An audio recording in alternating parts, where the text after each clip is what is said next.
You're listening to Nocturnal Nightmares. While the world sleeps peacefully, we open the door to what lies beneath. The stories that surface in silence, the fears that rise in the dark. These are not dreams, they are reminders. Stay with us. And don't close your eyes just yet.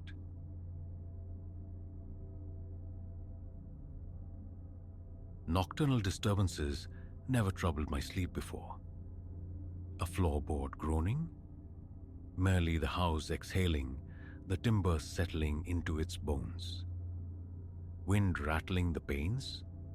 Just the elements conversing.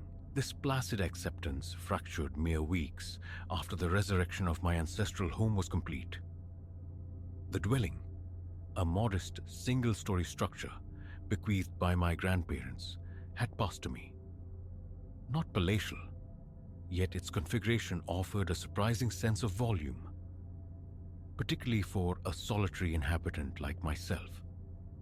I had commissioned a contractor, Silas, a man whose hands seemed extensions of his tools, to dissolve partitions, grant the living area breathing room, and modernize the veins and nerves of the place, plumbing, wiring.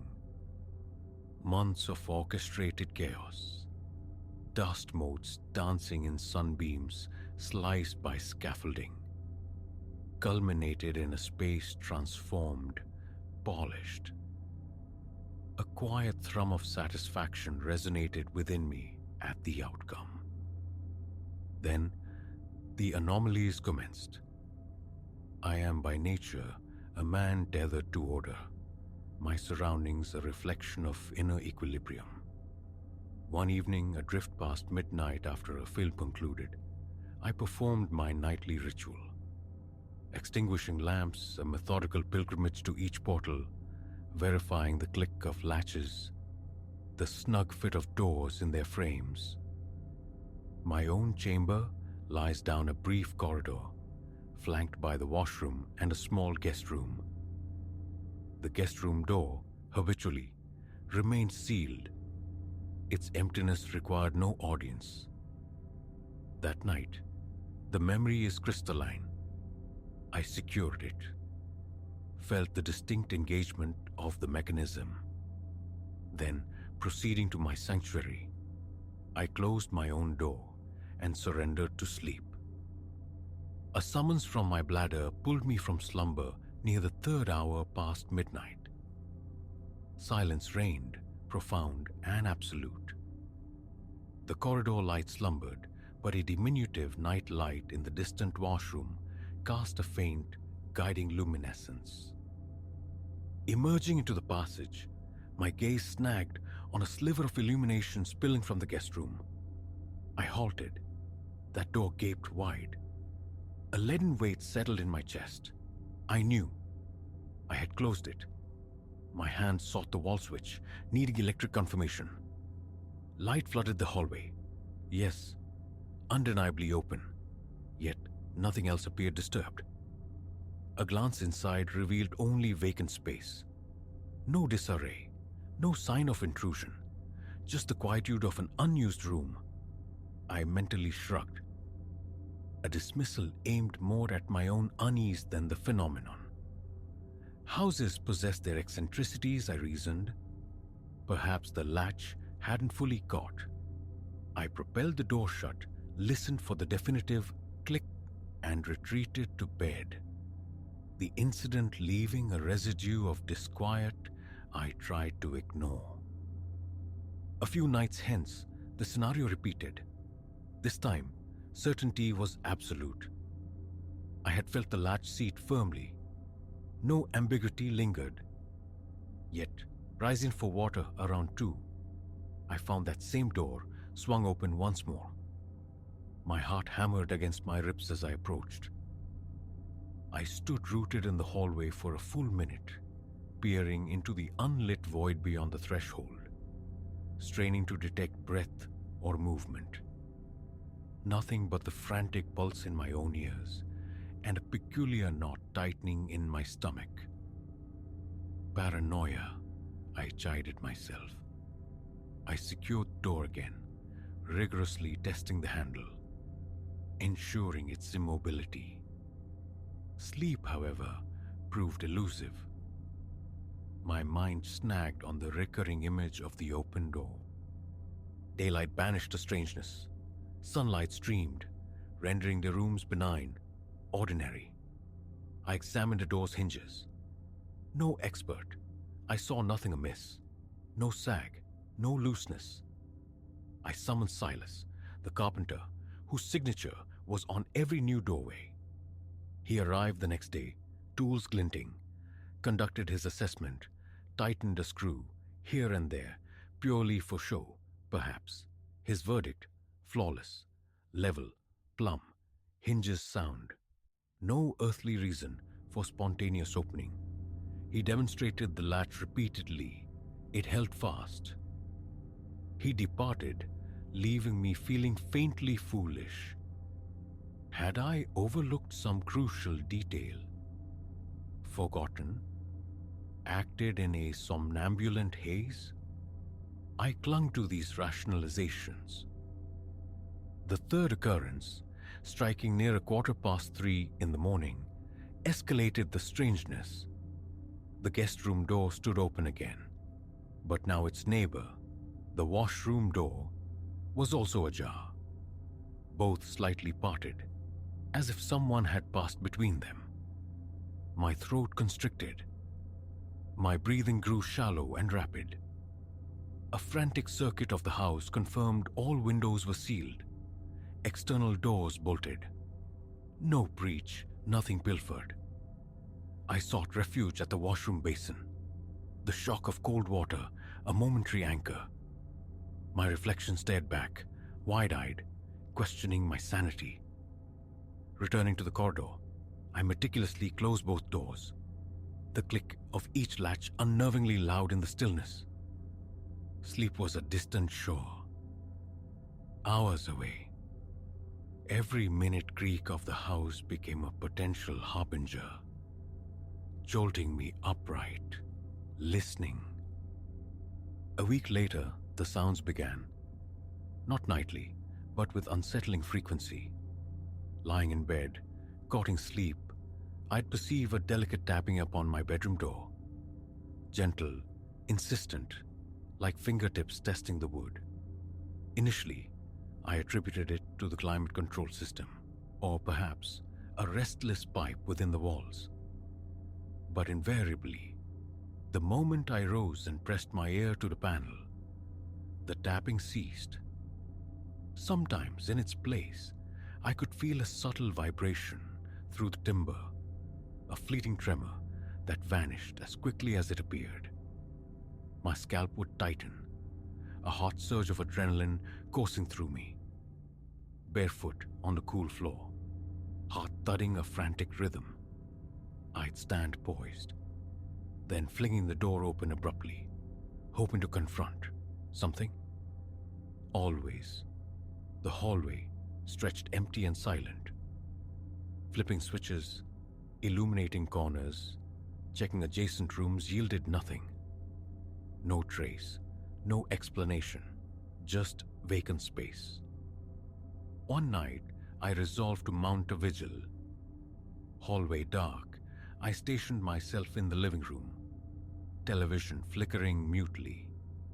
The guest room door was shut, latched, and this time, for good measure, locked from within using the small privacy bolt. I aimed to witness its autonomous movement. Around 2:30, a faint, protracted creak sliced the silence. Not loud, but sharp enough to make me flinch. I muted the already silent TV, straining my ears. The sound emanated from the corridor.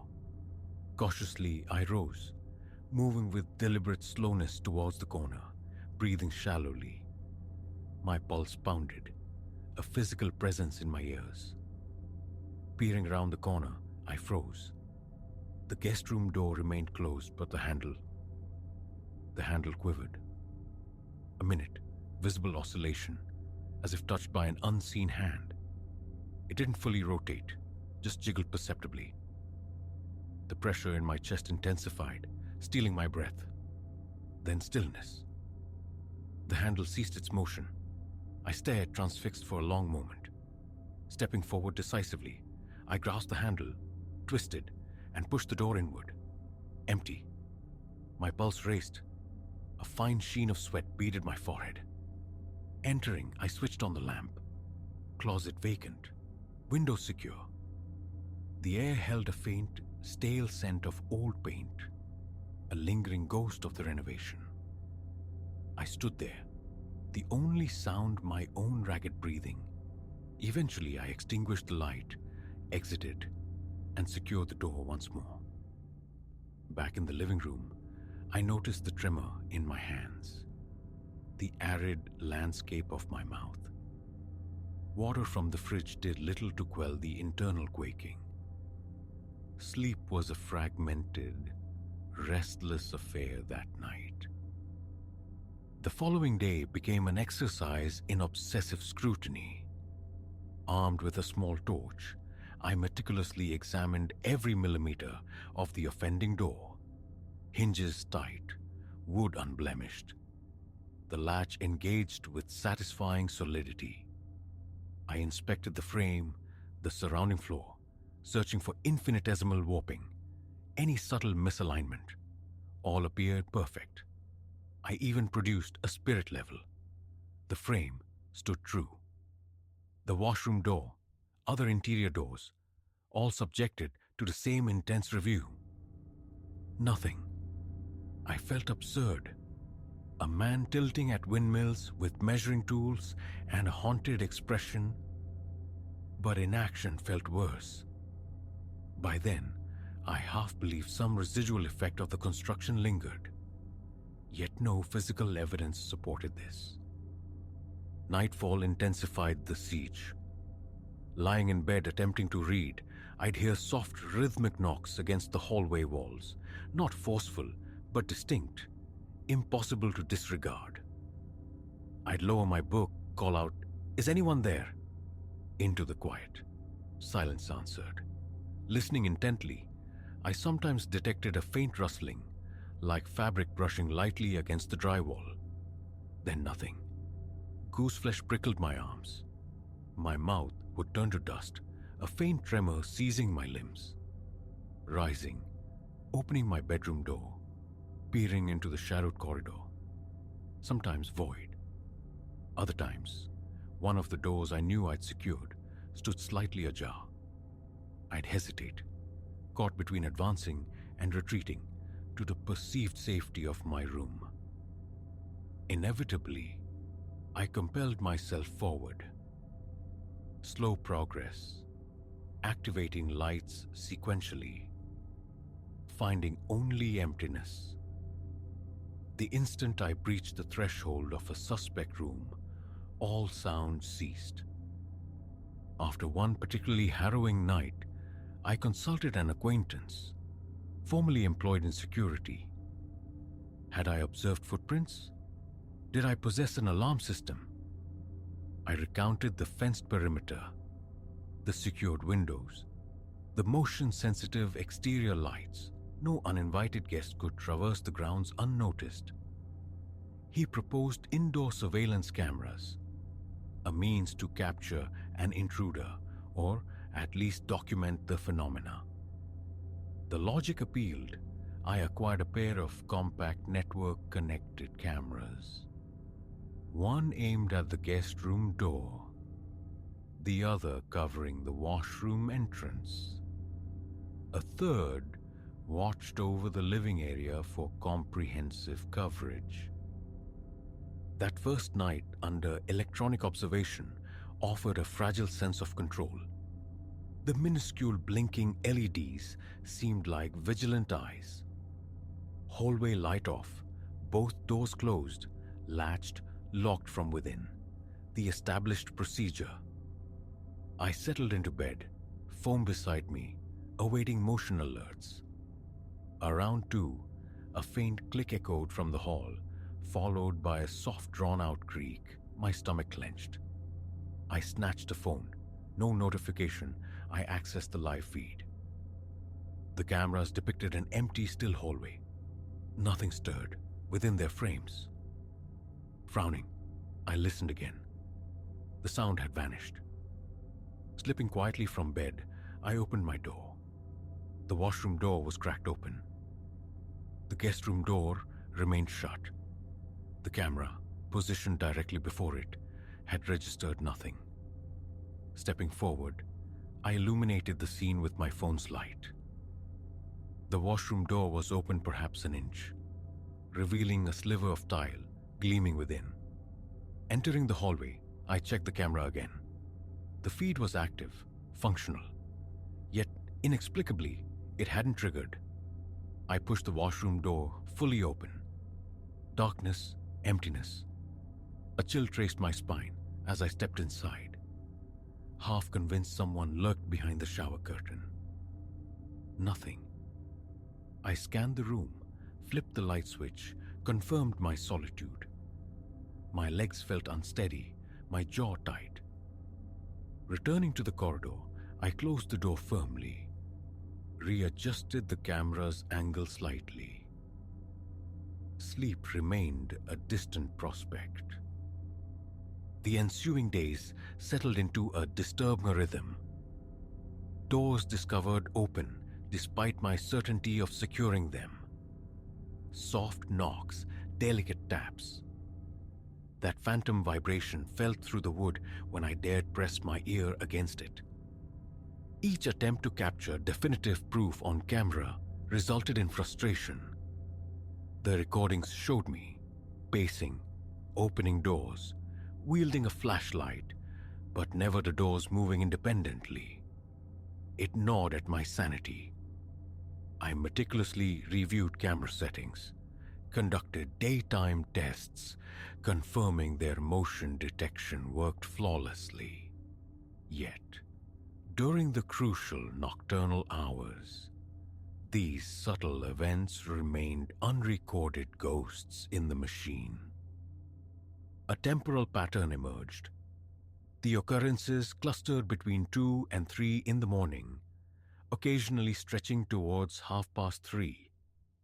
Daylight hours were utterly unremarkable. Doors stayed shut. Nothing rattled.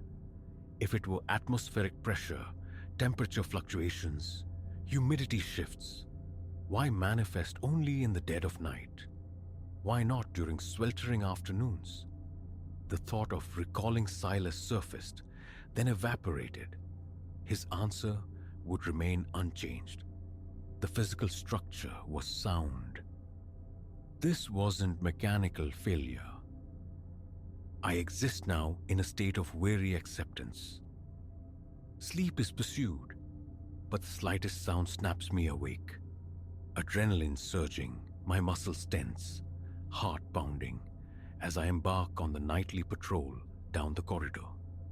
Sometimes the tapping is so faint, I question my own senses. Other times, its clarity is undeniable. No intruder has ever been sighted. No evidence of forced entry found. Morning brings normalcy. The only remnants the memory and the occasional improperly opened door.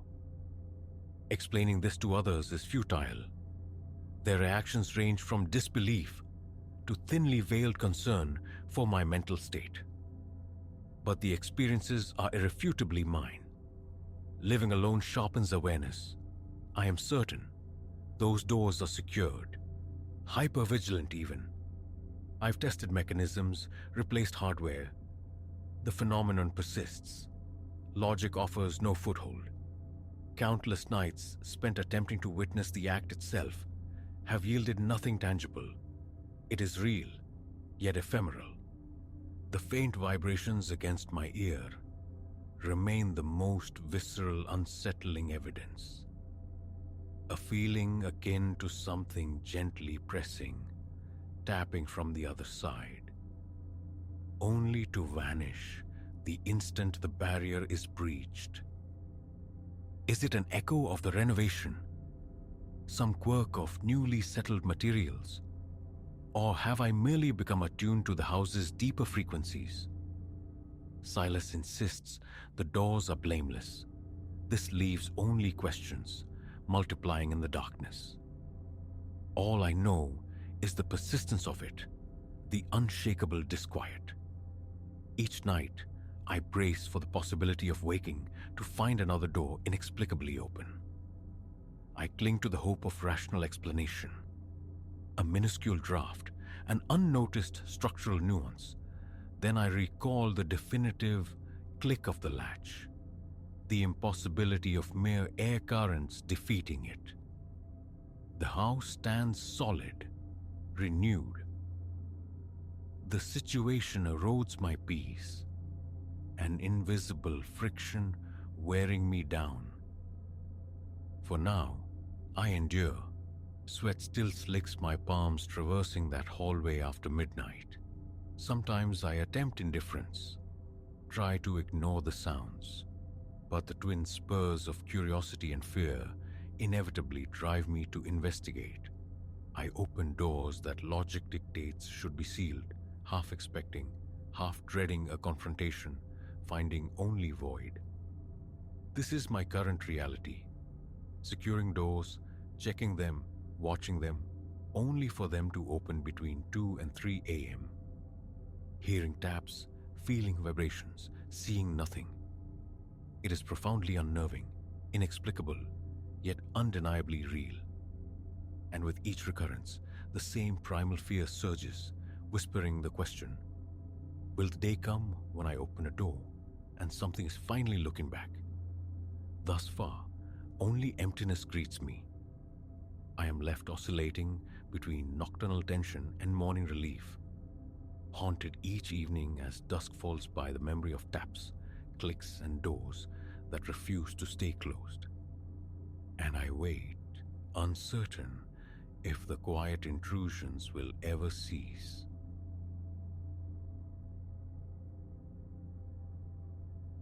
These woods, they were my cathedral, whispering solace, a haven sculpted from pine and shadow. Yet standing before that skeletal frame of a cabin, its window sockets dark, promised nothing. I felt a truth colder than the deepest ravine.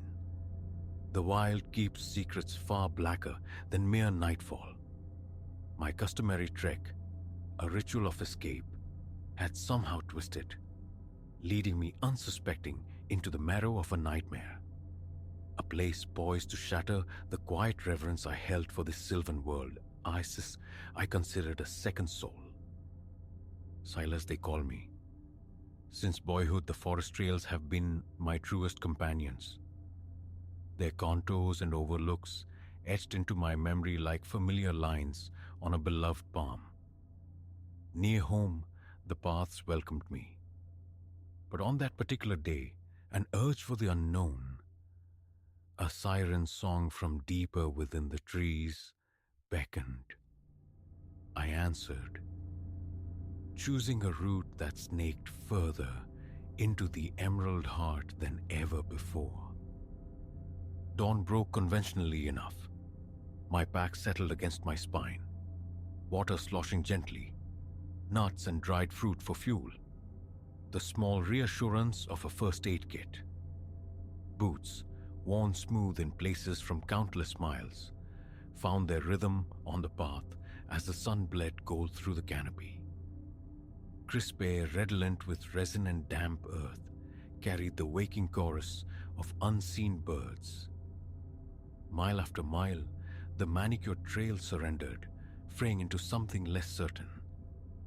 Brambles clawed higher, the forest roof thickened, leaching the sunlight into a submerged, viridian gloom.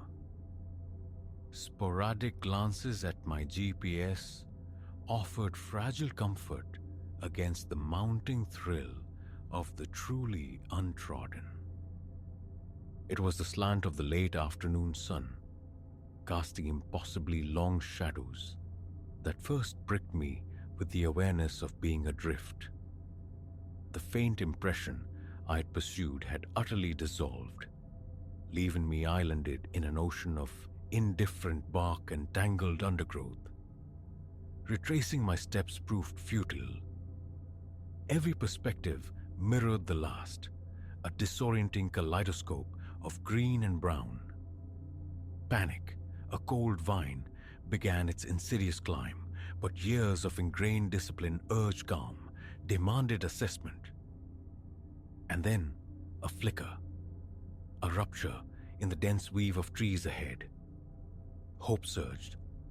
A clearing, perhaps, a vantage point to regain my bearings. I shouldered through the resisting foliage and stumbled into a small, unnaturally silent glade. There, decaying at its center, slumped the cabin.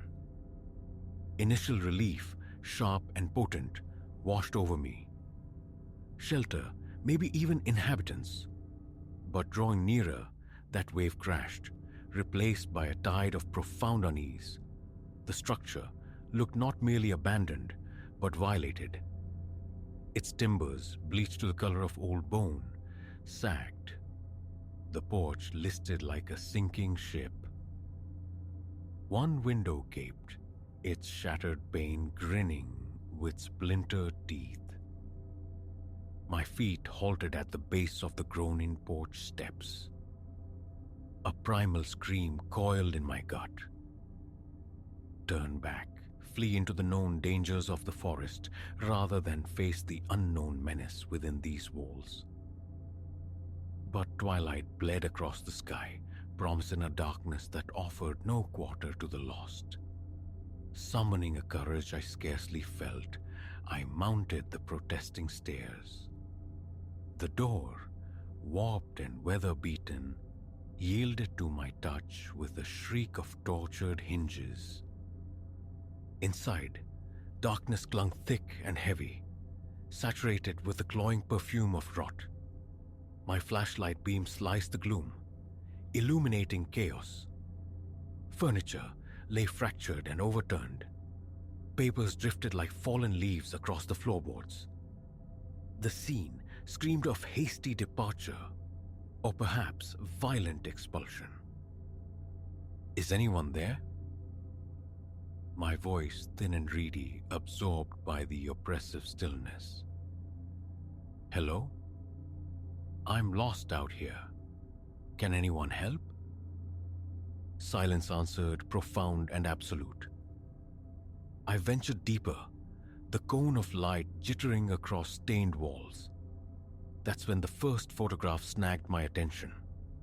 Pinned askew, its surface faded to sepia. It showed a man beaming before this very cabin. Yet his smile stretched unnaturally, a rictus too wide, too desperate.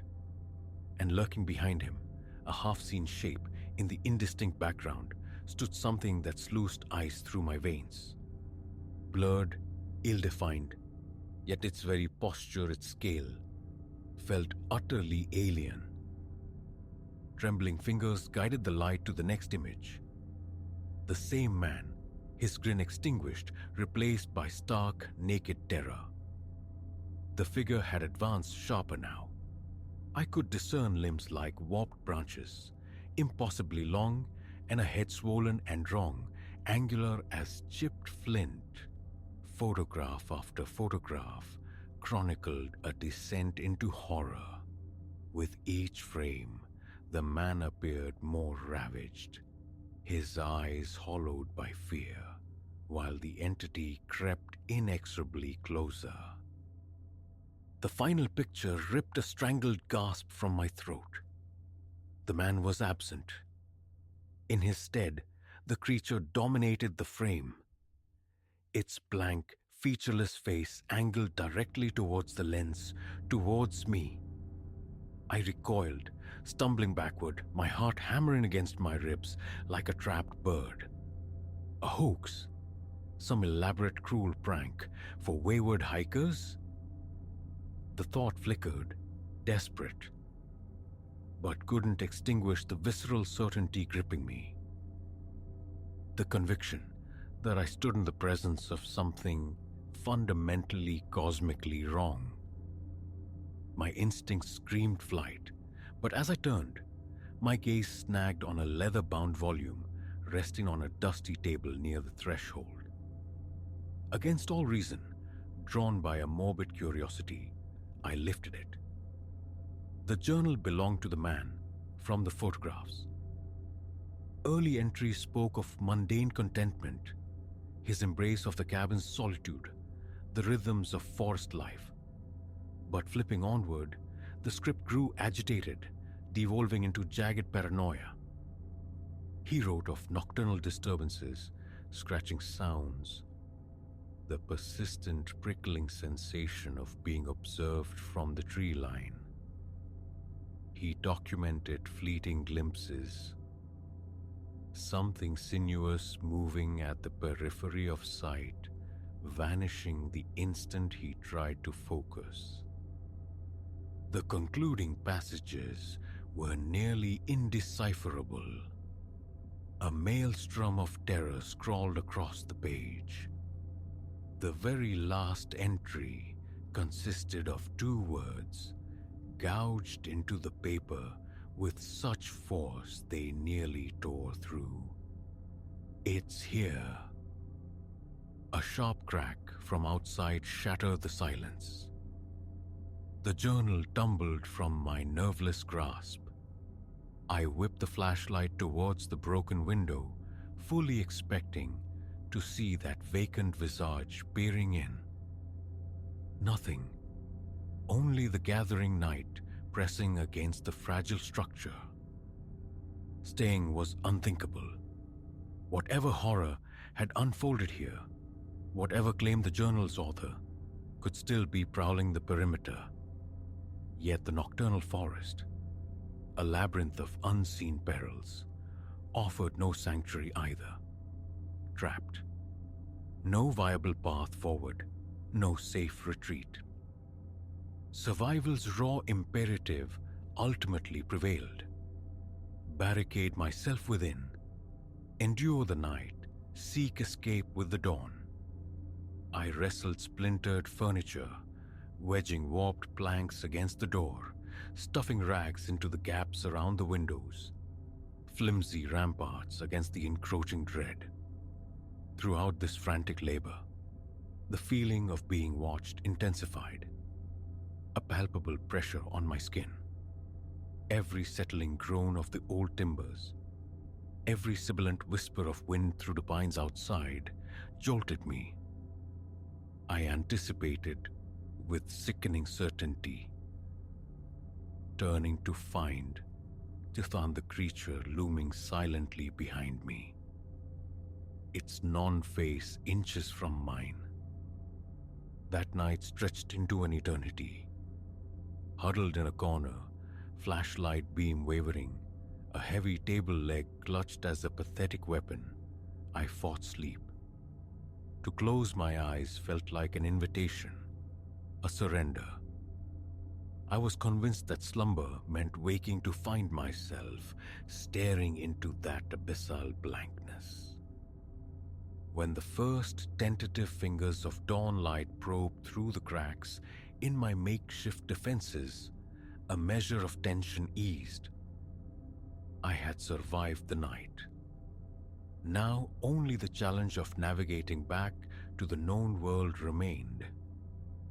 Gingerly, I dismantled the barricade and pushed the groaning door open, stepping onto the dew-kissed porch. The forest breathed peace in the nascent light, the terror of the preceding hours seeming almost hallucinatory. But descending the steps, my gaze fell upon the damp earth directly before the cabin. There, pressed deep into the soil, was a single, impossible print. Vast, easily double the size of my own booted foot, its shape defied natural geometry. Elongated, the toes played at grotesque angles. My breath hitched. It wasn't delusion. The thing was undeniably real, and it had been here, just outside, while I cowered within. I ran, thought abandoned, trail forgotten, propelled solely by primal fear. Distance was the only objective. Underbrush tore at my clothes, lashed my face. Roots snagged at my ankles, threatening to send me sprawling. How long I fled, or in which direction, remains a blur. All I recall is bursting, ragged and gasping, from the tree line onto the hard shoulder of a paved road. A car horn blared, tires screeched. The startled driver pulled over, concern etched on his face. Through ragged breaths, I spilled the story. Lost, the cabin, the ghastly photographs, the print in the mud. He regarded me with the pity reserved for the unhinged, but kindly drove me to the nearest town. The police station offered predictable dismissal. Dehydration, they suggested. Exhaustion, a potent cocktail of fear and isolation playing tricks on the mind. Perhaps they were right. Perhaps it was merely a waking nightmare born of disorientation. Yet sometimes, in the quiet dark, that featureless face surfaces behind my closed eyelids. I know, with chilling certainty, that I will never again seek solace in those woods. My former sanctuary is now the landscape of my deepest dread. A realm where something ancient and malignant waits just beyond the veil of perception, patient for the next wanderer to stray from the path and into its hungry heart. And whenever news surfaces of another hiker gone missing in the wilderness, a cold question surfaces. Did they find the cabin too? And what ultimately became of them in the deep, dark, silent woods?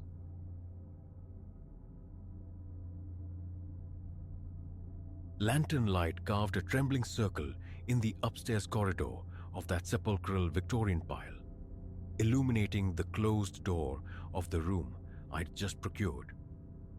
An aroma of decay, damp earth, and time trapped in timber assaulted my nostrils. My coat remained buttoned, yet already something stirred within the walls. A subsonic susurrus that vibrated against my bones this first night, and a profound dissonance already hummed beneath the surface. The very air felt curdled. Though solitude reigned visually, a palpable presence breathed alongside the silence. My palms grew slick, a metallic bitterness coating my tongue. With hesitant breath held captive in my chest, my gaze fixed on the door's tarnished brass handle, I breached the threshold, tension coiling in my gut, utterly ignorant of what lurked beyond. I am a man past his prime, an investigator drawn not to rumor, but to the quantifiable uncanny. My currency is recorded data, meticulous notes. Folklore holds no sway. Hence my pilgrimage here to this relic swaddled in dense foliage at a road's terminus, a house whispered about in hushed local tones, allegedly host to phenomena defying explanation. A laconic newspaper notice led me here. The proprietor, taciturn, merely pocketed the fee and relinquished the key. Shadows clung thick in the hallways, where floorboards groaned their ancient protests underfoot. Light fixtures, precarious skeletal remains threatened descent. Wallpaper, leprous, peeled back from the lath and plaster in ragged strips. My designated chamber resided on the second floor, adjacent to a diminutive storage closet secured by a stubborn lock. The landlord had been oddly insistent on this floor, citing its unparalleled quietude. I saw no cause for dispute. The room itself offered Spartan confinement: a lone bedstead, a functional wooden desk, a rug worn thin as memory, and a closet exhaling the scent of forgotten linens and mothballs. No art adorned the walls, only the patina of age. The lantern, my own provision, cast a warmer glow than the room's single overhead bulb, which pulsed with a sickly flicker, and an electronic whine I found nearly unbearable. Depositing my valise onto the bed provoked a low, resonant creak from the floor beneath. I fought the urge to acknowledge it. A glance at the windows revealed glass filmed with grime, framing the skeletal silhouettes of trees against the distant, anemic luminescence of a street lamp. Within these four walls, the silence possessed an oppressive gravity. I shut the door, the click of the lock echoing with startling volume in the stillness. Motionless, I listened. Faint colloquies seemed woven into the very fabric of the walls. Inclining my head towards the wooden panels, I waited, scarcely breathing. A dry, delicate friction arose, like something small and desiccated scrabbling for purchase. A tentative rap with my knuckle against the wood. The murmurs ceased instantly. Not rats. The sound lacked their frantic energy. Not plumbing. It held no rhythmic gurgle. It resembled voices, muffled, spectral, impossibly distant. Pressing my ear flat against the cool wood, I strained. A low, undulating hum emerged, devoid of discernible words, just a soft, resonant thrumming. Stepping back, releasing a slow breath, I resolved to unpack. My tape recorder found its place upon the desk, its reels set to capture whatever auditory anomalies this house harbored. Evidence was paramount. From my bag, I retrieved a flashlight, its beam tracing the floorboards, scaling the walls, finally resting on the ceiling. Dark, map-like stains marred its surface. The wooden panels there seemed misaligned, warped. A subtle draft, tasting of mildew and dust, slithered into the room.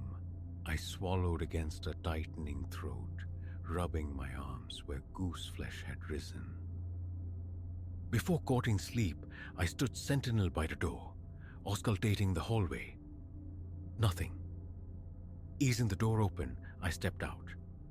The corridor lay inert, steeped in quietude. Aged timbers flexed and keened beneath my weight. Near the stairwell, a single, fly-specked bulb dangled from a frayed cord, casting meager light. I moved towards it, peering down the precipitous staircase into the foyer, where a dusty chandelier hung like a frozen spider. No caretaker, no sign of life. The house felt utterly vacated. Retreating to my room, I secured the lock once more. Perched on the edge of the bed, I removed my shoes. The linens, though seemingly laundered, carried a faint, stale odor. Extinguishing the lantern, I lay back, the flashlight a cold talisman clutched in my hand. Sleep remained elusive. The susurrus recommenced, emanating now from the wall directly behind the desk. Bolting upright, I flicked on the flashlight. Silence fell like a curtain. I rose, nudged the desk several inches from the wall, and traced the paneling with my fingertips, searching for fissures, for any rational source. Smooth, solid wood met my touch. I waited several minutes in the dark. The murmurs seeped back into the silence. Flashlight, swift activation, nothing. A hand massaged the tense cords of my neck. My heart hammered against my ribs. A sheen of perspiration bloomed under my arms. My throat felt like sandpaper. Quietly, I tried to swallow. The imperative was to comprehend, yet comprehension remained tantalizingly out of reach. My jaw clenched. Breathing deliberately through my nose, I fought for composure. Eventually, exhaustion claimed me for a few fragmented hours. Morning found the hallway unchanged, still deserted. The bathroom offered cold water, a cracked mirror, and feeble light. Returning to my room, I rewound the tape. Amidst the static of my own movements and the house's creaks, they emerged. The murmurs, faint yet undeniable. Whispers, perhaps two voices, possibly three, tangled in a sibilant stream just below intelligibility. Rewind. Play. Again, nothing distinct, only that low, persistent, conversational hum. I noted the timestamp in my logbook. The day was spent charting the mansion's accessible territories. Downstairs, a kitchen yielded old counters, the lingering sour ghost of spoiled food, and a humming refrigerator containing little beyond decay. I closed it quickly. A sitting room presented a hulking armchair, draped in dust, a bookshelf laden with moldering volumes, and a soot-stained fireplace. Dust lay thick as velvet over everything. Selecting a book at random revealed a tattered cover and pages fused together by mildew. I returned it to its resting place. My own footfalls were the only sound. I attempted to locate the owner, my calls echoing unanswered through the empty spaces. On the ground floor, at a corridor's end, a formidable door stood locked and bolted, resisting my attempts to turn the knob. Back upstairs, within my room, I surveyed the walls again. Unblemished surfaces, the murmurs originated within. The closet, opened, offered only a potent wave of naphthalene and solid walls upon tapping. Lifting the rug revealed stained floorboards. Ear pressed to the wood. Silence. Mounting a chair, I scrutinized the ceiling. Merely aged timber and uneven joinery. That night, I sat vigilant at the desk, lantern extinguished, flashlight poised. The tape recorder diligently spun. Around midnight, the murmurs began their soft, insistent return. My shoulders instinctively hunched. A cool prickling traversed my arms. The sound seemed omnipresent now, swirling from all directions. Then a sensation, impossibly light, brushed the nape of my neck. I whirled, flashlight beam slashing wildly, striking the ceiling. For a fleeting instant, I perceived it. A vague, liquescent silhouette shifting across the wooden panels before dissolving into nothingness. A violent thudding commenced in my chest. My breath came in shallow, rapid gasps.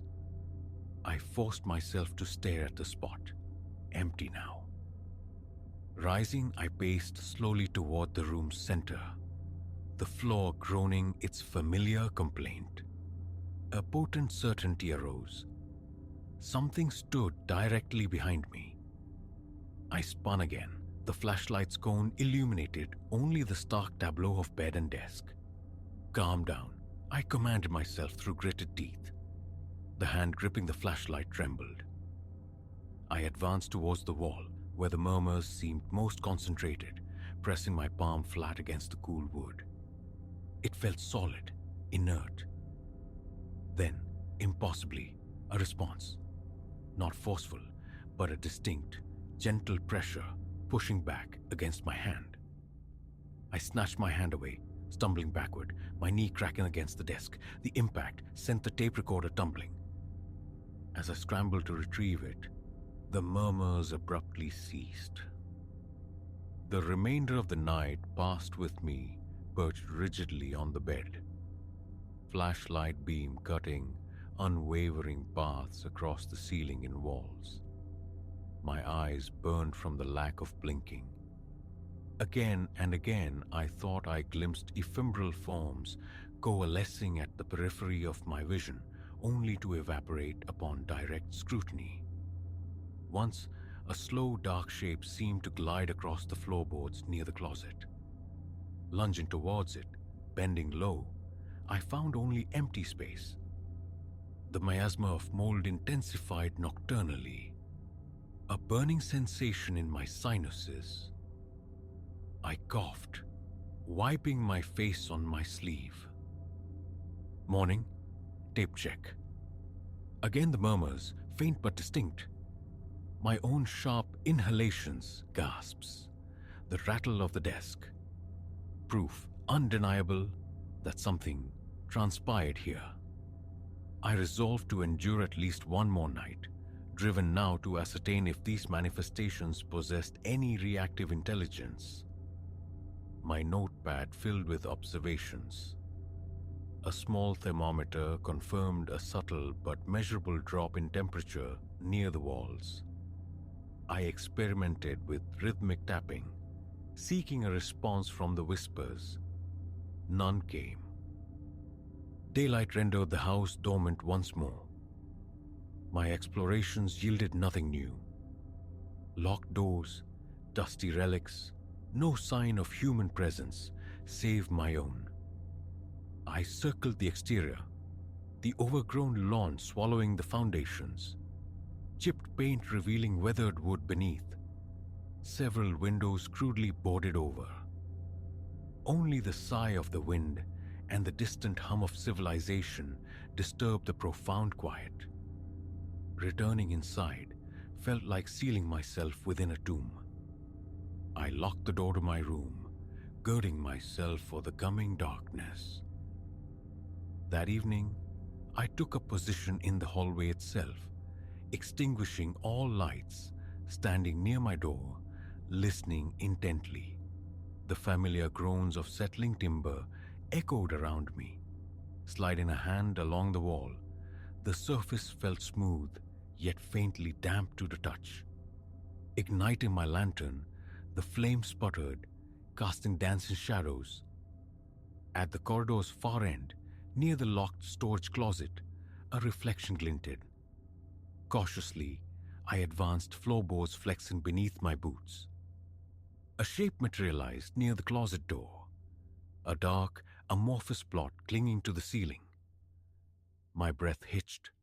My heart hammered a frantic rhythm against my ribs. Lantern held high, I crept closer, sweat tracing cold paths down my temples. The shape seemed to drift, flowing towards the juncture where ceiling met wall. As I reached the spot, it vanished. My hand swept the wood, seeking texture, temperature differential, finding only old dry timber. I retreated to my room, closing the door but leaving it unlocked this time, unwilling to be hindered should a swift exit become necessary. Seated on the bed, the low, steady murmurs resumed almost immediately. A distinct presence manifested behind me. I turned, flashlight beam sweeping the wall. Empty, a light pressure settled on my shoulder. I spun, arm flailing, striking only empty air. My breathing grew ragged, my chest constricting. The acrid taste of sweat touched my upper lip. Fists clenched, I rose and paced along the wall, tapping gently.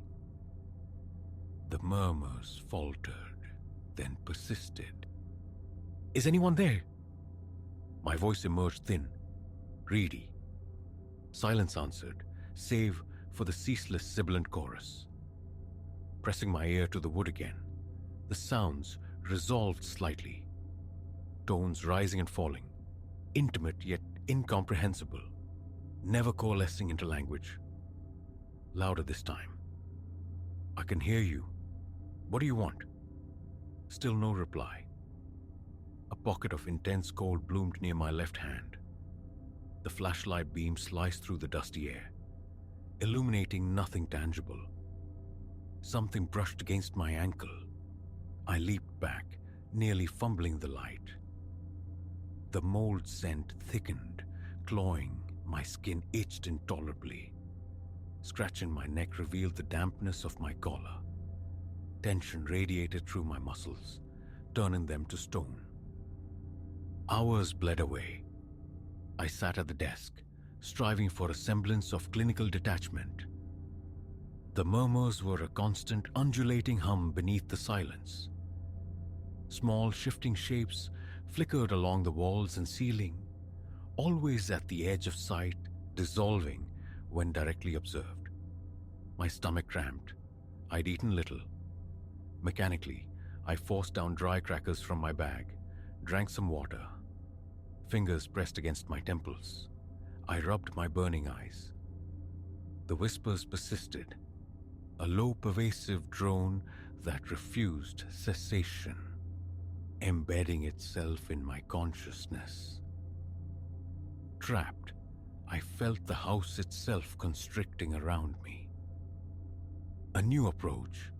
I placed the recorder on the floor, dead center, extinguished flashlight and lantern. Immersed in absolute darkness, I waited. Minutes passed, my eyes adapted, discerning faint, phantasmal flickers dancing in the upper reaches of the room. The floor offered soft, intermittent creaks. My skin prickled with hyper-awareness. Gentle tapping is commenced from within the walls. The murmurs became mobile, drifting around the room, now left, now overhead, now behind the desk. Tracking the source proved futile. It shifted, elusive. Again, the touch on my shoulder, more defined this time, like the deliberate pressure of a single fingertip. I recoiled violently, scrambling to my feet, arms raised defensively. Nothing.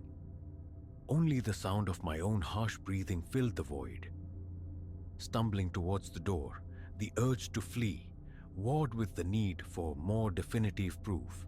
Snatching up the recorder, lantern relit, I rewound, played it back, my own strained breaths, and beneath them, the whispers, clearer now, sharper. The rise and fall of tones was unmistakable, yet meaning remained stubbornly veiled. Frustration coiled, hot and sharp, within me. Understanding felt imperative, yet utterly beyond my grasp. By the fourth night, exhaustion had laid siege. My back screamed from nights spent coiled in tension. Eyes felt gritty, bloodshot. The murmurs were a nightly torment, accompanied by touches on arms and shoulders, sometimes rousing me from shallow sleep with a gasp, convinced of a bedside presence. Each time, the frantic flashlight beam revealed only emptiness. The pervasive odor of mold became a constant companion. The floorboards never ceased their mournful commentary. Hours of recorded whispers resided on my tapes, yet they offered no narrative, no answers. Daylight brought only silence and emptiness. I retraced my steps through every accessible room, knocking on panels, peering into shadowed corners, testing locked doors. The proprietor remained absent. No other tenants materialized. At one point, desperation drove me to shout through the echoing halls, demanding acknowledgement. Only the hollow return of my own voice answered. Hunger gnawed, fatigue blurred the edges of perception. My hand trembled as I gripped the flashlight. Entering my room now induced a reflexive catch in my breath. My own senses felt increasingly unreliable. On the fifth night, I attempted sleep with the lantern burning low. It made no difference. The silhouette still flickered at the periphery of the wan light. Reaching out, a futile grasp at insubstantiality. The murmurs droned on, an inescapable lullaby of dread.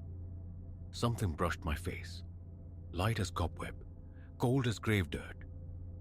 I flinched violently, pressing myself against the headboard, staring into the vacant space before me. The realization struck with chilling finality. I could endure no more. I possessed recordings, tactile experiences, visual anomalies. The pervasive scent, the unending whispers. My notes documented phenomena, yet offered no explanation. Further exposure promised only diminishing returns. Perhaps my sanity itself. I packed my valise, the recorder and its freight of whispers secured within. My movements were jerky, uncoordinated, heartbeat erratic, throat constricted, palms slick with sweat. Opening my door, I stepped into the corridor.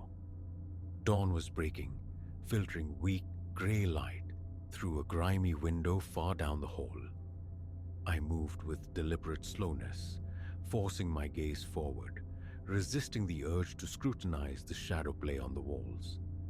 Reaching the staircase, a final soft murmuring breathed from behind me. I did not turn. A feather-light touch grazed my shoulder. I kept walking. Floorboards groaned their farewell. My knuckles whitened, gripping the banister. Each downward step felt weighted, oppressed by the sheer presence of the house above.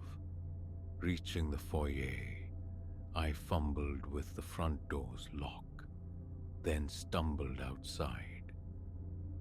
The morning air, cool and clean, stung my lungs, the light abrasive against sleep-deprived eyes.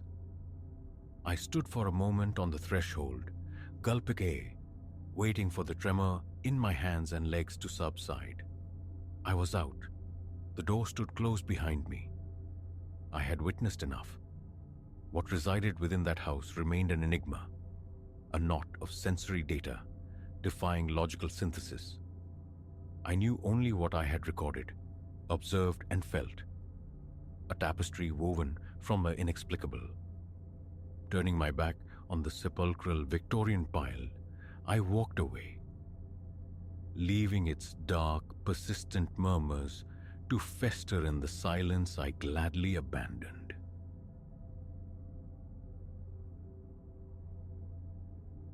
There's a peculiar pressure that descends when you lose your way, an atmospheric tightening you can't articulate, making each rustle amplified, every shadow profound.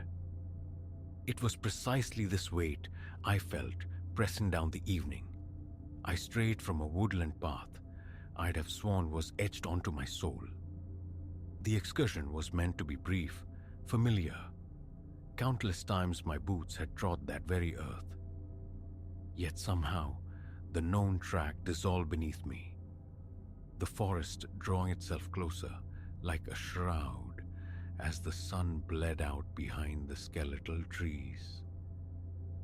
An afternoon anticipated for its tranquility, curdled into something visceral. An experience, I pray, never repeats. I'd embarked late, convinced daylight was still abundant. The trail, a clandestine artery through the dense woods bordering my quiet town, was an unmarked secret, cherished by a select few. It offered solitude, a serene sanctuary where hours could pass without encountering another living soul. But that particular day held an aberration. Halfway along, a shift occurred. The air, initially mild, acquired a sudden chill, and the woods around me seemed to deepen prematurely, as though the trees conjured shadows ahead of their time. A glance skyward confirmed it. The sun hung lower than expected, a bruised orange orb nearing the horizon. Time had slipped away unnoticed. Logic dictated retreat, yet I pressed onward, stubbornly certain I could complete the circuit before true nightfall. My first critical error. Progressing, the path grew indistinct. The familiar depression in the loam blurred, merging with the encroaching undergrowth. Trees loomed nearer, their branches contorting into gnarled, grasping digits. I slowed, eyes straining to decipher terrain, seeking the customary signposts. A uniquely twisted oak, a specific cairn of stones. Nothing registered. just an endless repeating pattern of timber and deepening gloom. A sliver of doubt, sharp and cold, pierced my confidence. What if this isn't the way? I dismissed it, clinging to the illusion of familiarity, quickening my stride while ignoring the knot of anxiety tightening in my stomach. Another 20 minutes yielded the undeniable truth. I was adrift. I halted mid-stride on what might have been the trail, rotating slowly, scanning the perimeter. An unnatural stillness permeated the woods, absolute and unnerving.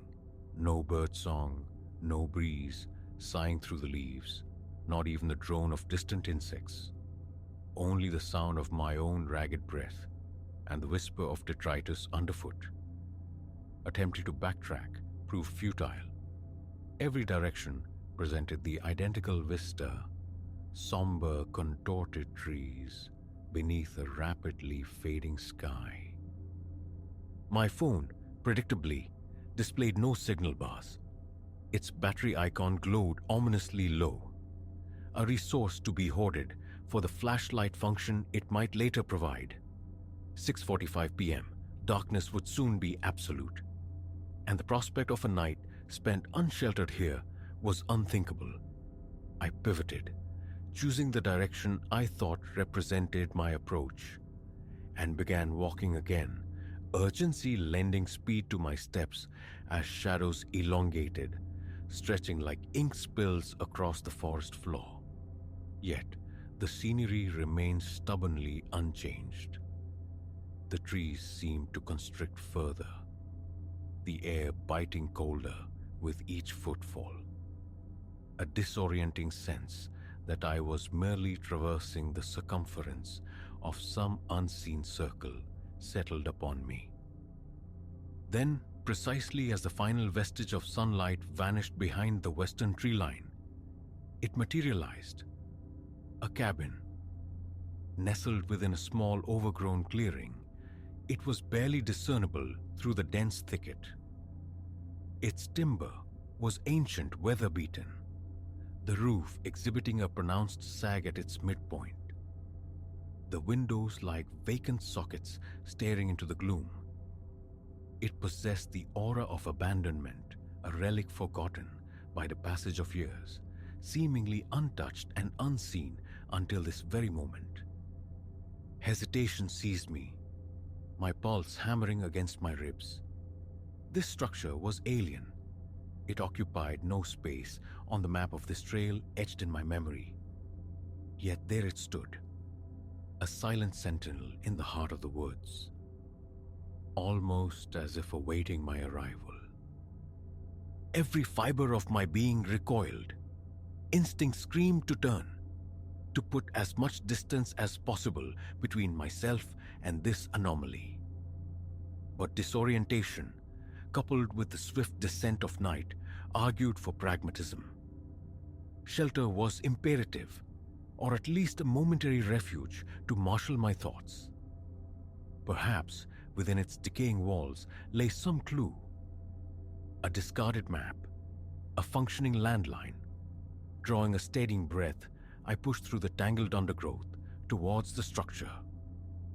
The ambient chill intensified with proximity, the profound silence growing heavier, imbued with a sense of being observed by the forest itself.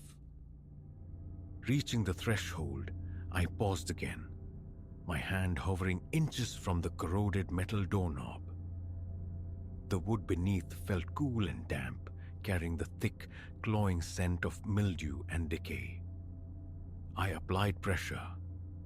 The door groaned in protest, the sound cavernous in the stillness, and I slipped inside. The interior was compact and stark, littered with the fragmented remains of furniture. A scarred, dust-laden table occupied the center, while a fractured mirror clung precariously to the far wall. The air hung thick with disturbed dust motes dancing in the beam of my phone's light. Floorboards complained under my weight as I ventured further in. There were no signs of recent habitation, no personal effects, nothing to indicate life. Just an archaic, deserted cabin marooned in the wilderness. A conflicted sense of relief and disappointment washed over me. I'd harbored a desperate hope for some form of salvation within these walls, but found only emptiness. Turning to depart, my fingers closing around the doorknob, I heard it. A faint, deliberate creak, like a pressure of a footstep on aged wood, emanating from somewhere deeper within the structure. I froze, heart leaping into my throat. I hadn't registered another room upon entering. Slowly, deliberately, I pivoted back, the flashlight beam slicing nervously through the gloom. There, tucked into a corner I'd previously overlooked, was a doorway, partially obscured by a tattered drape, its fabric so ancient it seemed poised to disintegrate at a touch. The creaking sounded again, more pronounced this time, undeniably suggestive of movement beyond the threshold. I took an involuntary step backward, thoughts racing chaotically. Curiosity warred with a powerful urge for self-preservation. I had no desire to discover the source of that sound. Escape was paramount. Yet, an invisible tether held me fast, my gaze fixed upon that shadowed aperture. And then, threading through the silence, came a whisper, faint as exhaled breath, originating from the other side of the decaying curtain. "Come inside." Ice water seemed to flood my veins. The voice, though soft, almost placid, unleashed a wave of primal terror, unlike anything I'd ever known. I recoiled, hands trembling as they fumbled blindly for the doorknob behind me. The cabin itself seemed to plunge into deeper darkness, shadows writhing on the periphery, elongating like grasping tendrils. With a desperate wrench, I tore the door open and stumbled out into the biting night air. The sudden cold, a physical shock. I didn't dare look back. I ran, plunging recklessly through the underbrush, the flashlight beam jouncing erratically ahead. Trees became indistinct blurs, branches clawing as I crashed onward, my heart a frantic drum against my ribs, breath tearing raggedly from my lungs. I didn't cease my headlong flight until I burst violently from the tree line onto the yielding surface of a narrow dirt road. I collapsed there, sucking in desperate gulps of air, my entire frame shuddering with adrenaline's aftermath. My gaze snapped back towards the woods, half expecting the silhouette of the cabin against the dark edge.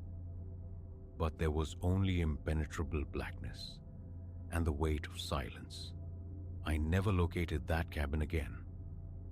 Despite numerous returns to those woods, tracing and retracing paths, both known and speculative, the trail that led to that clearing remained elusive.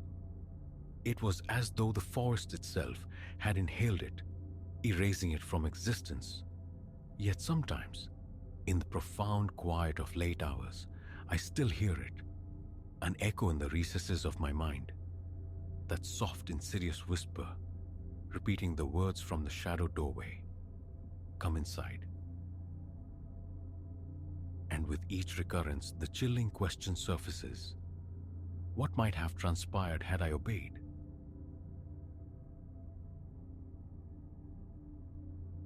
"2 months residing in this time-worn edifice, and the first tremor of wrongness emanated from its heart. The lift. Ancient it seemed, a relic sighing within the building's bones. Its brushed steel doors shuddered shut with a metallic gasp. Above, the lone light pulsed erratically, a weak heartbeat in the gloom. Mirrored panels lined the cabin, not gleaming but clouded, scoured by years, bearing a peculiar bruised tint. Not mere grime, Elara soon discerned, but an indelible stain of time itself. A tarnished luster that pricked at her nerves. Crossing the threshold into its confines late at night invariably brought a palpable stillness. No draught stirred the air, yet it felt suspended, as if the small chamber momentarily ceased its respiration, though she fought to dismiss it.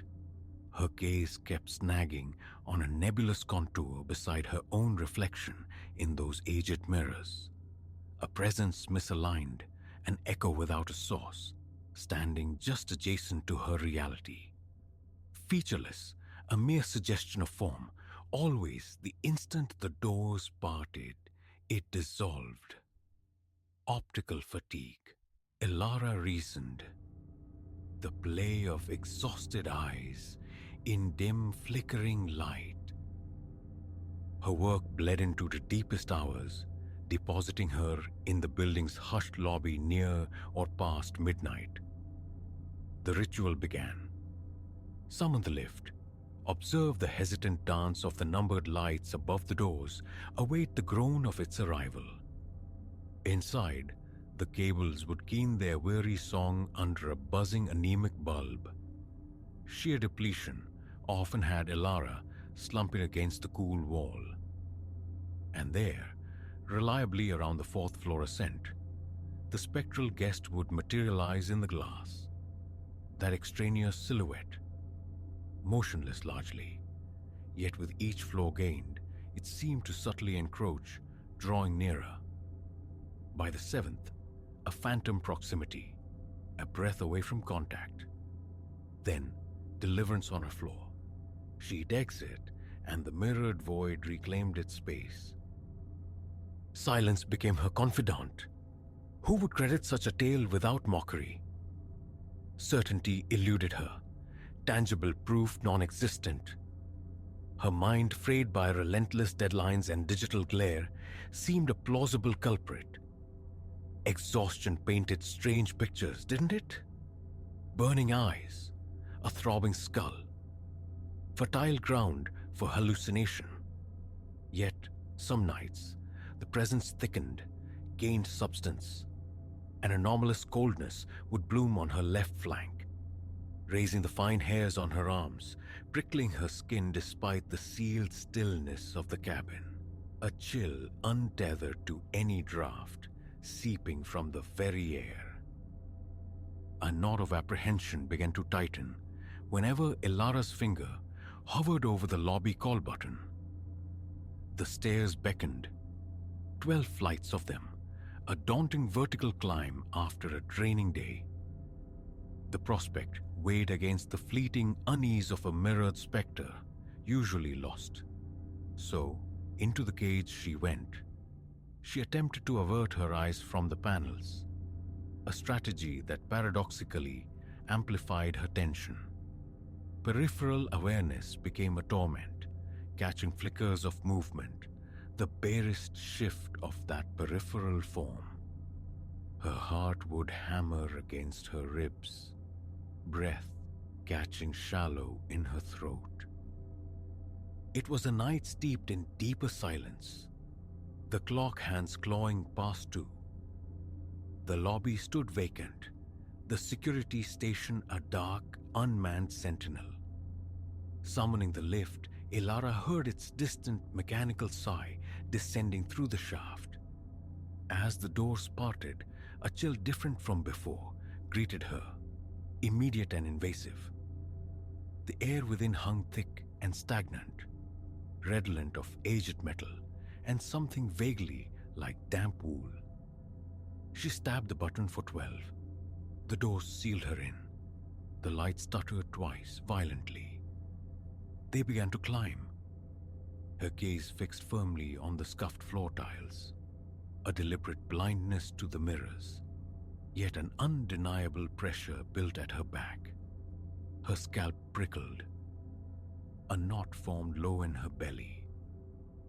Passing the 4th floor, the familiar coldness bloomed to her left. A reluctant glance upward confirmed it.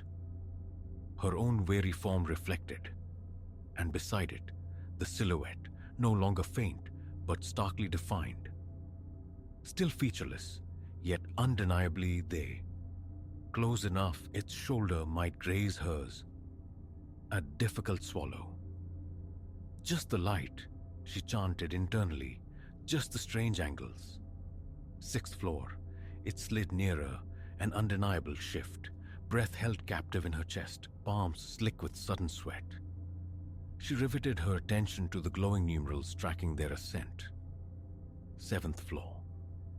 A disquieting sense of pressure against her side. Intangible yet distinct. Her spine stiffened. The hairs on her nape lifted. The lift seemed to hesitate, slowing momentarily as if expecting a passenger who never arrived. A ragged exhale escaped her. Her eyes pleaded with the doors, urging them toward 12. But the ascent fractured. A violent jerk, and the cabin shuddered to a halt. 8th floor. Confusion warred with rising panic. Elara hadn't selected 8. No phantom finger had brushed the panel. The doors remained sealed. Above, the light began a frantic epileptic strobe. In the mirrors, her reflection shimmered, unstable, her face a bleached mask. Her gaze, against all volition, was pulled to the adjacent shape. No longer mere silhouette. Now it possessed dimension. The slope of shoulders, the hang of arms, the distinct curve of a head. A brutal thrumming commenced in her chest, raw fear lancing down her spine. Her finger stabbed the door open button. Once, twice, futile, the metal remained impassive. The lights flickering intensified, each burst of illumination painting a different, more terrifying tableau in the glass. Now, details sharpened with sickening clarity. A man, clad in a suit but ravaged, fabric rent at the shoulders, tie hanging in ragged strips. His face, a canvas of unnatural pallor, was hollowed by deep ocular shadows. Disheveled hair, framed features fixed upon her, lips curved into a slight, unnerving smile that constricted her throat. Fumbling, Elara slammed the emergency call button. A pathetic, muffled clang answered from somewhere within the mechanism, then silence. The chill in the air deepened, biting into her skin. A trembling breath escaped her as she tried the floor buttons again. 12. Lobby. Anything. Dead. Inert. Her gaze snapped back to the mirror. He remained, but impossibly. He now occupied her space in the reflection. Her own image had vanished, usurped. Only him. That fixed, unblinking smile aimed outward from the glass. Her hands began to tremble uncontrollably. She swiped at the cold sweat beading on her brow.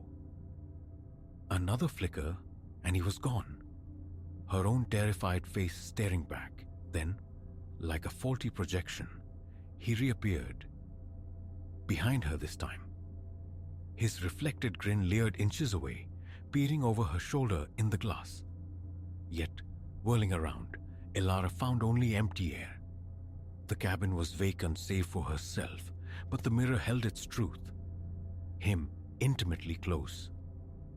A glacial touch traced her spine, sharp as ice. A scream lodged uselessly in her throat.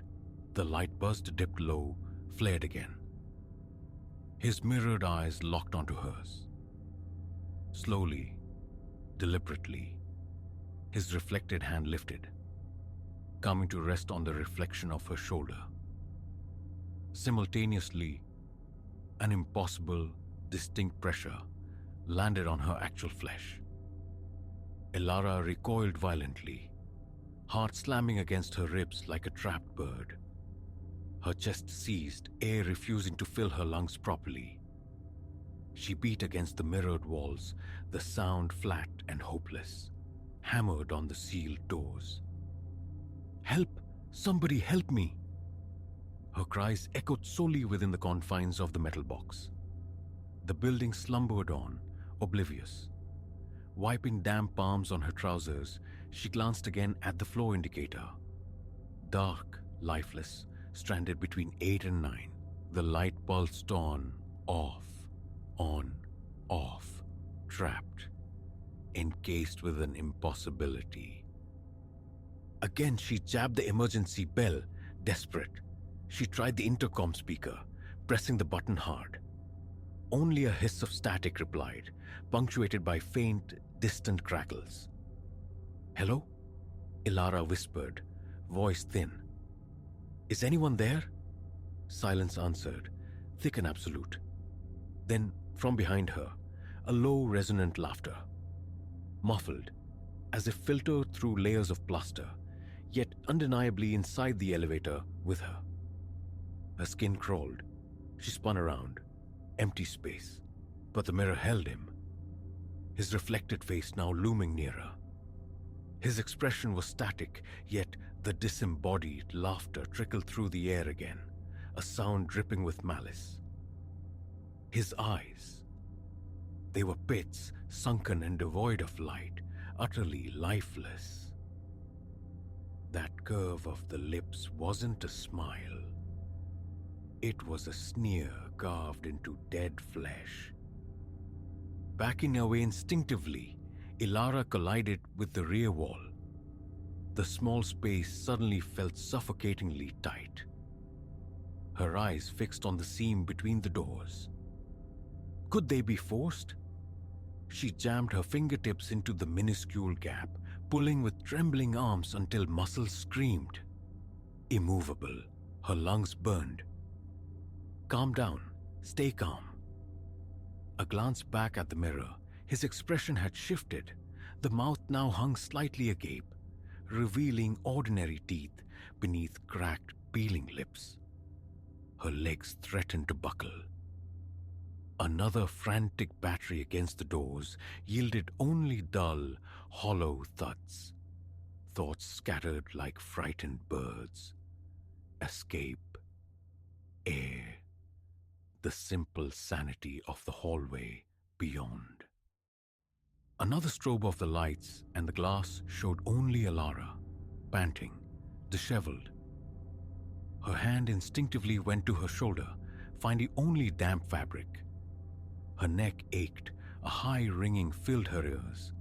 And then the laughter, closer now, intimate. The entire cabin gave a sickening lurch, a groan protesting from the cables above. She braced herself, nearly stumbling. The mirror flickered. He returned, his expression now placid, expectant, as if awaiting her next move.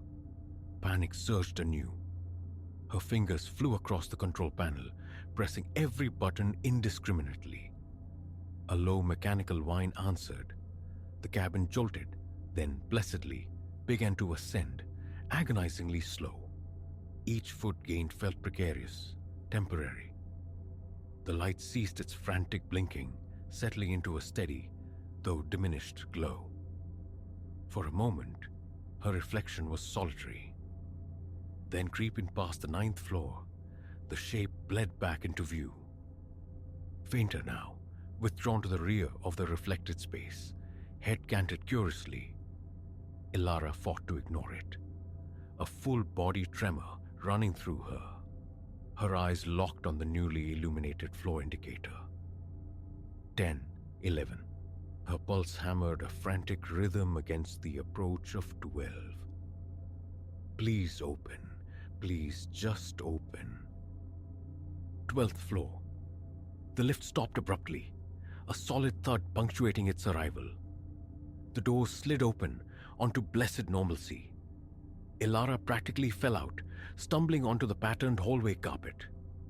Whirling back, she stared into the elevator cabin. The mirror reflected her, standing in the hallway, but the elevator car itself, in the reflection, was empty. No figure. No, her. Inside it, utterly vacant. She stood gasping, lungs aching as if from a sprint. The corridor stretched silent and blessedly mundane under steady, warm light. For several seconds, the elevator doors hung open, expectant. Then its interior light gave one final, weak flicker, a hesitant step towards it. But revulsion held her fast. The thought of re-entering that space nauseated her. The laughter was gone. Slowly, with a soft pneumatic hiss, the doors slid closed. She heard the machinery engage, carrying the empty cage downward. Rooted in the hallway, Elara forced deep, ragged breaths until the world stopped tilting. Then, on unsteady legs, she made it to her apartment door, fumbled with the lock, bolted it behind her. Her bag hit the floor with a thud. Her shirt clung, drenched in cold sweat. Hands trembled so violently, the key skittered across the small entry table. In the bathroom, cold water splashed against her face, felt like absolution. The mirror showed only her own ravaged reflection. Pale, wide-eyed, haunted, but blessedly alone. Deep breaths. A conscious effort to quell the frantic pounding in her chest. Changed clothes, then collapsed onto the sofa, staring blankly at the ceiling, straining to hear anything beyond the apartment's usual quiet sighs. Silence reigned. The impulse to call someone, building management, a friend, anyone, surfaced, then submerged. Too late. And what words could possibly convey the night's events without sounding like delusion? A ghost in the elevator mirror trapped me. Ludicrous, yet the phantom pressure on her shoulder lingered as a chilling echo, the memory of that profound cold undeniable. No. The stairs it would be, come morning. Proximity to that lift felt unthinkable. Sleep offered no refuge. Only fractured nightmares of silent, repeating floors and corridors stretching into infinity.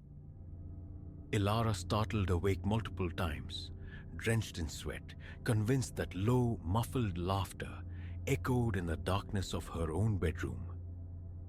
Phantom sound, surely.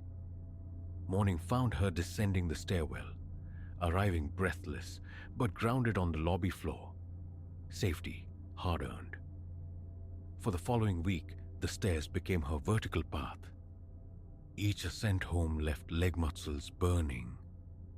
A punishing climb, yet preferable to re-entering that metallic cage. Her body protested, reminding her this avoidance couldn't last indefinitely. Management posted a notice: elevator maintenance, electrical faults suspected. Hushed lobby conversations mentioned a stoppage on the 8th floor, attributed easily to a power fluctuation. Elara's own narrative remained locked inside her. The tale of the spectral passenger and the disembodied laughter too fragile for skeptical ears, too close to the precipice of madness. But the memory of those lifeless eyes in the glass, the chilling imprint of that phantom hand, these refused to fade. Now, though the lift is declared repaired, functional, she finds herself choosing the long climb more often than not. The fear persists that stepping into the cabin after dark means inviting the shape back into her periphery, feeling that glacial presence intensify with each ascending floor, hearing that soft mocking laughter just before the doors seal her into the dark.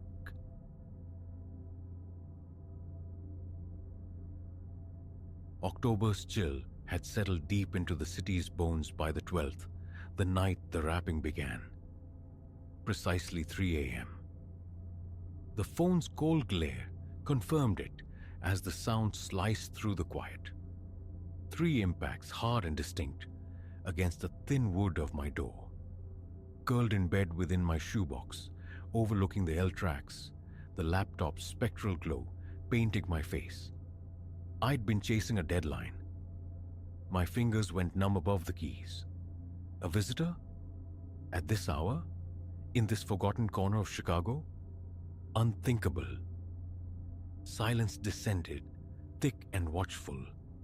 The ancient radiator hissed its secrets. Below, headlights scythed across the ceiling. An eternity condensed into 20 seconds before it came again. Tap, tap, tap. Same rhythm, same demanding clarity. A frantic drummer took up residence behind my ribs. Laptop closed, screen dark. The floorboards uttered a complaint as I shifted my weight, swinging my legs out. Louder now, the third volley. Who's there? The question hung frail in the air, swallowed by the stillness. Nothing. Rising, dampness slicking my back. The 15 feet to the door stretched into a desolate plain. Peephole pressed to my eye. Only the jaundiced fluorescence bathing the worn runner, the scuffed beige walls, the impassive stairwell door at the corridor's end. Vacant. Logic warred with a primal urge screaming danger. But it was just the building, wasn't it? A drunk neighbor, a mistake. The knob turned under my trembling hand. A draft carrying the building's signature scent of dust and decay coiled around me. Void. Left, right, nothing but tired architecture. The stairwell door remained shut. The elevator light showed it dormant on the ground floor. Back inside, the deadbolt slid home with a definitive click. A sound that offered pitifully little comfort. Just some anomaly, I insisted internally. Forget it. The absurdity curdled into dread. Night after night, the clock striking 3 heralded the same ritual. 3 precise raps, a pause, 3 more, a pause, 3 final, insistent blows. Sleep became a forgotten country. I'd watched the digital minutes bleed towards the witching hour, a knot tightening in my gut. Sedatives offered only drugged, porous slumber, easily pierced by the relentless summons. Wakefulness meant torturous anticipation. My attempts to rationalize, to capture, grew frantic. A tiny security camera lens stared impassively at the empty corridor as the knocks echoed, sharp and undeniable in the dead air. Neighbors offered shrugs or pitied glances when I inquired.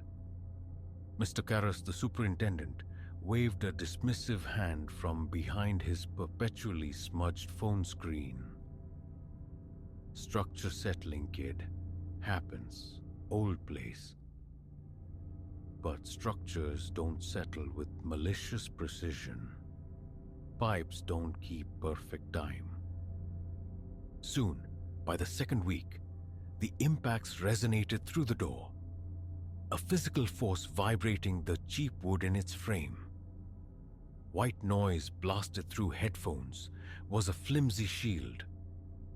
The sound burrowed through, insistent. Obsession took root.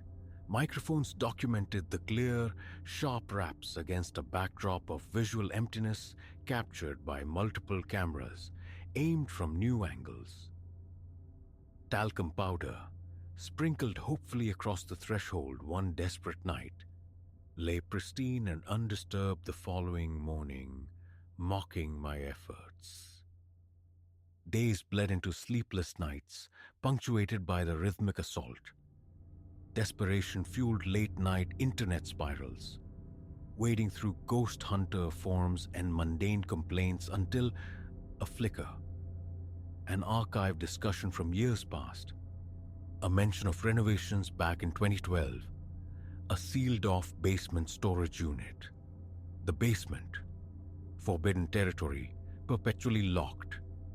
A place I hadn't ventured into since moving in half a year prior, but the need to know had become a physical ache. Mr. Karras's afternoon smoke breaks were predictable. His keyring, momentarily unattended on his cluttered office desk. A swift press into sculptor's clay, a nervous trip to a hardware store locksmith. That evening, long after the 3 a.m. performance concluded and the building sank back into its slumber, I descended armed with my phone's flashlight and the illicitly copied key. The basement door groaned open, the sound obscenely loud in the hush. Concrete steps spiraled into a subterranean chill, thick with mildew and neglect. My phone's beam carved shapes from the gloom, pipes sweating condensation, shelves sagging under forgotten junk, spare parts, paint cans, tools, the maintenance zone, and there, tucked behind rusted shelving units, a seam, a partition wall, erected crudely, leaving a sliver of space against the original foundation. Against every screaming instinct, I slid sideways into the gap. A pocket of trapped time, no bigger than a closet. Dust motes danced in my light, rotting furniture husks. A disintegrating cardboard sarcophagus yielded brittle invoices, yellowed work orders, and beneath them nestled like a dark secret. A small leather-bound volume. Its cover, cracked like old skin, bore a faded gilt year. 1978. A diary. Back in the relative sanctuary of my apartment, the book felt heavy, charged. I opened it. The script began with meticulous clarity. Arthur Finch documenting the mundane. Work grievances, the weather's moods, petty squabbles with other tenants. Then, a chilling pivot. Mid-March, odd rapping noise tonight. Assumed plumbing initially, yet the pattern. 3 distinct knocks, always 3 a.m. sharp. Superintendent finds naught amiss. From there, the entries spiraled. The careful script dissolved into frantic strokes, ink blotting, words stumbling over each other. Louder now, sleep impossible. They think me mad. Tried leaving. The sound follows. Even on the street, locks changed, futile. It persists. The terror bled through the aging paper.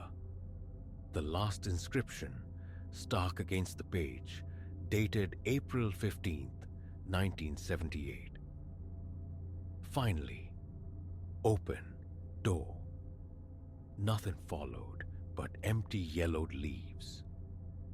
Online archives yielded silence. No missing persons reports, no unexplained deaths tied to this address in 78. Arthur Finch had vanished without a ripple. That night, the assault began, not with knocks, but with blows. The door shuddered violently in its frame, the chain lock rattling like frantic teeth. Trembling, I risked the peephole. Empty corridor, swimming in sickly light. Then, a flicker. The fluorescence buzzed dimmed, and in that strobe of near darkness, a distortion warped the lens view, a fleeting silhouette, an impossible shadow where nothing should be. Boom, boom, boom. The wood vibrated against my eye socket. I recoiled, heart slamming against my sternum, the air growing dense, suffocating. Another salvo. Splintering wood cracked near the jam. Panic surged. Keys, phone, the window, the fire escape. My fumbling fingers couldn't work the stubborn lock. Summer humidity had swollen the frame tight. Silence, abrupt, profound. And then, a respiration. Not lungs, not life as I knew it, but a wet, guttural inhalation from just beyond the panel. The doorknob rotated, slowly, impossibly, as I watched. Frozen. The deadbolt remained thrown. I knew it did. Yet the door swung inward. It filled the frame. A presence sculpted from impossible geometry. A void that somehow possessed dimension. Angles folding incorrectly upon themselves. Depths that screamed wrongness at the eye. It Something extended a limb that wasn't a limb toward me. A shriek tore from my throat as I launched myself bodily at the jammed window. Wood splintered, the frame cracking, and the raw, cold night air slapped my face. Onto the iron skeleton of the fire escape, down the clanging steps, feet pounding a frantic rhythm against the metal grating. Onto the pavement, running, propelled by primal terror, sucking burning air into tortured lungs. Didn't stop. Not for blocks. I never crossed that threshold again. My life remained behind that door. Clothes, books, laptop, everything sacrificed to the entity in the hallway. Temporary refuge with a friend blurred into finding a new place, far away. Karas called about the abandoned unit. I mumbled something about forfeiture, told him to trash it all. Occasionally, morbid curiosity draws my car past the old brick facade. Lights glow in my former window. Someone else lives there now, inside those walls. Do they sleep soundly? Did they find the leather-bound book I left tucked behind the hissing radiator? Will their curiosity, or politeness, or sheer terror eventually lead them to open the door? 3 apartments later, 2 jobs discarded, a new phone number. Distance offers no immunity. As the deepest hours of the night converge towards 3, sleep evades me. I lie rigid in the dark, listening, waiting for the sound of knuckles on wood.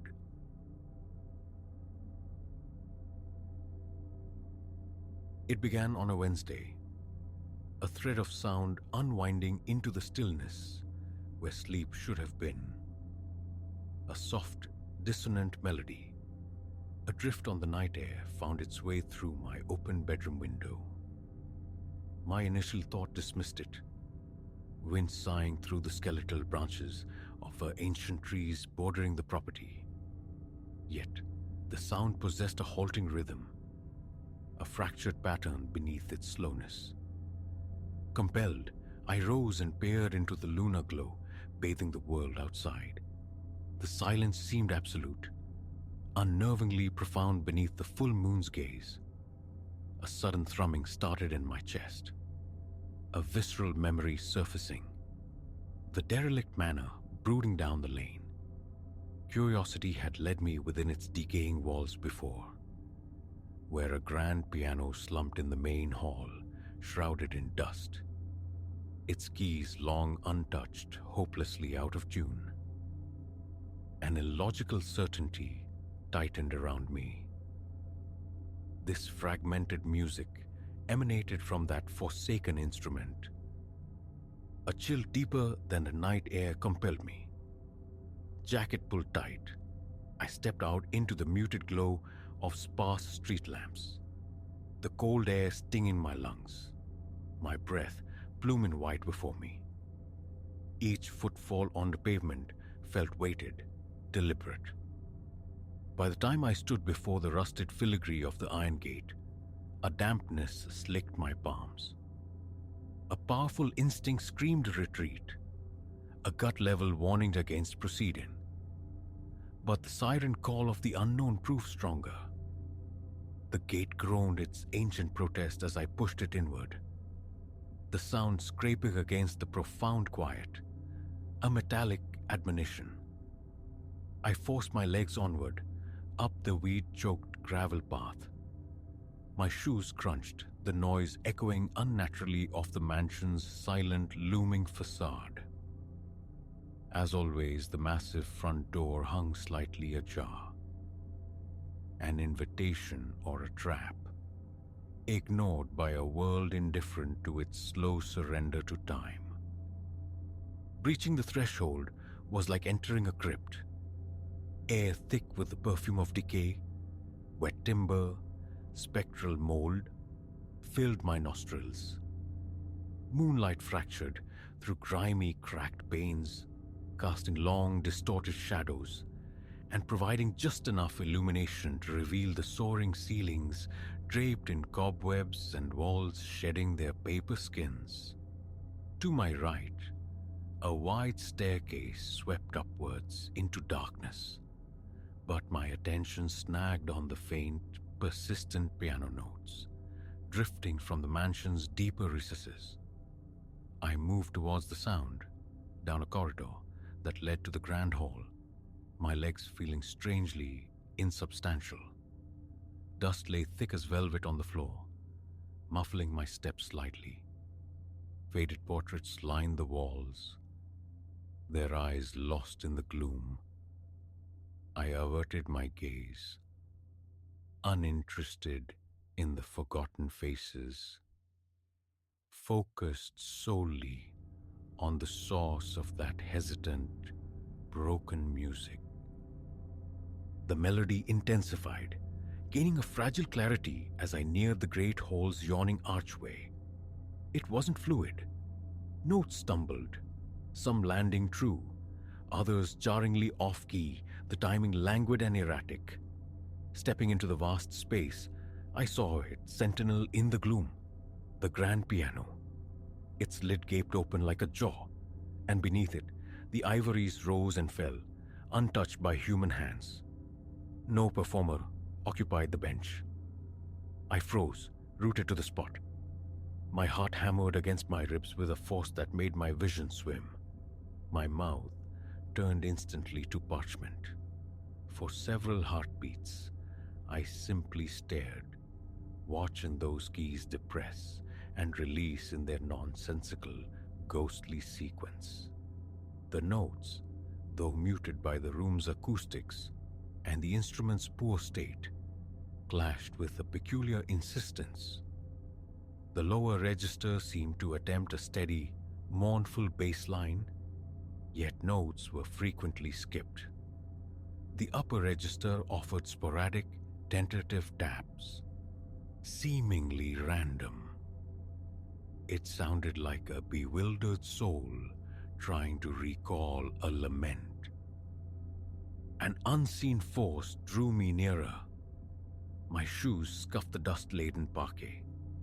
The small sound disproportionately loud, making me flinch. The phantom playing continued unabated.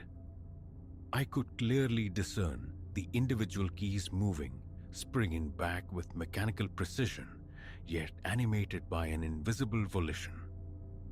Close enough now to touch it, my arm trembled. I laid a hand on the piano's smooth, rounded edge. It felt unnaturally cold, colder than the surrounding air. The wood beneath my fingers was scarred with fine cracks. The varnish chipped and peeling. The entire instrument radiated neglect, decades of abandonment etched into its form. Yet those keys danced. The dissonant sound swelled, rebounding from the high, vaulted ceiling. A knot formed in my chest, a pressure urging me back, but I held my ground. I watched the keys intently for a minute, searching for logic, for any discernible pattern in the melancholic chaos. Fleetingly, a slow sequence would almost cohere into something recognizable before dissolving again into jarring chords that grated on the nerves. Leaning over the keyboard, I peered into the mechanism, searching for wires, for trickery, for any mundane explanation. Nothing. The bench beside me remained empty, cloaked in shadow. The sparse moonlight caught the worn yellowed surfaces of the moving ivories. Taking a ragged breath, I inhaled the cloying scent of aged wood and pervasive dust. My throat constricted. I swallowed hard against the dryness, attempting to quell the frantic rhythm in my chest. Whispers of the neighbors returned. Tales of haunting I dismissed as folklore. The usual stories clinging to any creepy, neglected edifice. Now faced with this impossible ballet of keys, certainty wavered. Hesitantly, I extended a finger towards a descending key. My fingertip brushed the cool ivory just as it completed its downward motion. It felt solid, yet simultaneously like touching nothing. The key moved beneath an undeniable, unseen pressure. My wrist locked. I snatched my hand back as if burned. I listened for a few more moments to the discordant recital. It possessed an uncertain quality, reminiscent of a novice fumbling through a lesson without guidance. My legs began to quiver. Stepping back to find my balance, I became aware of my shallow breathing, the frantic pulse drumming in my ears. Sweat beaded on my forehead. I wiped it away with my sleeve. A faint draft stirred through a broken window pane high in one corner, causing the tattered remnants of curtains to flutter, momentarily admitting a brighter slice of moonlight. The piano lid cast an elongated, grotesque shadow on the far wall, vaguely resembling a hunched figure, though my rational mind knew it was merely an outline. Circling to the side, I scrutinized the instrument's flank, half expecting to discover some hidden contraption. Only the wooden frame, the harp-like array of strings within, and more dust met my gaze. The weak light made peering inside difficult, but I could distinguish the tarnished metal plate holding the strings, rusted in places. Several strings looked slack, detached. How any sound, let alone this persistent, broken melody, could be produced remained utterly baffling. My hands began to shake uncontrollably. A knot of nausea tightened in my stomach. The profound wrongness of the situation washed over me. After what felt like an eternity, I registered a change. The melody was decelerating, the notes becoming more infrequent, as if the unseen presence was waning, losing interest or energy. A final jarring chord clanged, a clumsy fistful of sound, then stillness. The keys ceased their movement. The cavernous hall plunged back into silence, leaving a ringing vacancy in my ears. My heart, however, continued its frantic pace. I stood motionless, expectant, but nothing further transpired. The piano remained inert. Retreat felt imperative. My mind, overloaded and reeling, urged escape. Turning sharply, I walked back through the archway, my own footsteps cannoning in the sudden stillness. In the foyer, I paused by the front door, casting one last glance towards the hall's darkened entrance. Silence reigned. I slipped outside, pulling the door closed behind me. The cool, ordinary night air felt like a physical relief, yet an internal chill, deep and persistent, remained. The following day unfolded with a forced semblance of normalcy. Work, dinner, television. The mundane rituals felt hollow. The image of the self-playing piano superimposed itself onto everything. Had I dreamt it? A waking nightmare born of fatigue and an overactive imagination. Yet the sensory details remained sharp. The icy touch of the wood, the specific clang of the dissonant chords, the pervasive scent of decay. I resolved to keep the experience locked within myself. Relating it would only invite disbelief, pitying glances, diagnoses of lunacy. A week crawled by, sleep offering little respite. Each night I strained my hearing, listening past the familiar nocturnal hum of distant traffic and my own refrigerator, past the sporadic bark of a neighborhood dog. Silence. Then, precisely as the moon waxed full once more, it returned. Around midnight, the faint, hesitant notes stole through the darkness, instantly recognizable in their flawed pattern. My body went rigid. A cold sweat broke out across my skin. For a breath, I fought the urge, tried to dismiss it, but the hook of curiosity was too deeply set. Shoes on, sweatshirt pulled over my head, I retraced the now familiar path. The same elements convened. The silent street, the luminous moon, the oppressive weight in my chest. Inside the mansion's gaping doorway, my footsteps echoed with a strange familiarity. I made directly for the hall. This time, the spectral performance was already underway as I entered. The melody, unchanged, slow, uneven, steeped in a profound sadness. Notes clashed, yet hinted at a structure just beyond grasp. This time, a strange courage propelled me forward. Carefully, deliberately, I approached the piano and settled onto the dusty bench, maintaining a foot's distance from the moving keys. I held my hand near them, not touching, but close enough to feel a distinct coolness radiating from their path, like a localized draft. I watched their hypnotic rise and fall. Sometimes a key seemed to hesitate midair, as if uncertain of its next move.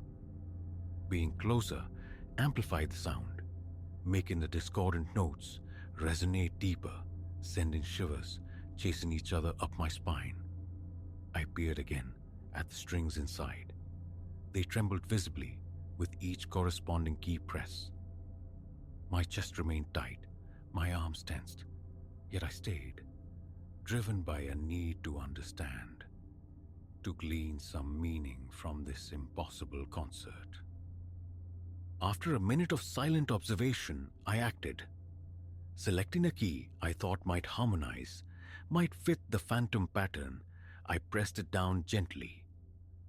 The resulting note was dull, muffled, undeniably out of tune.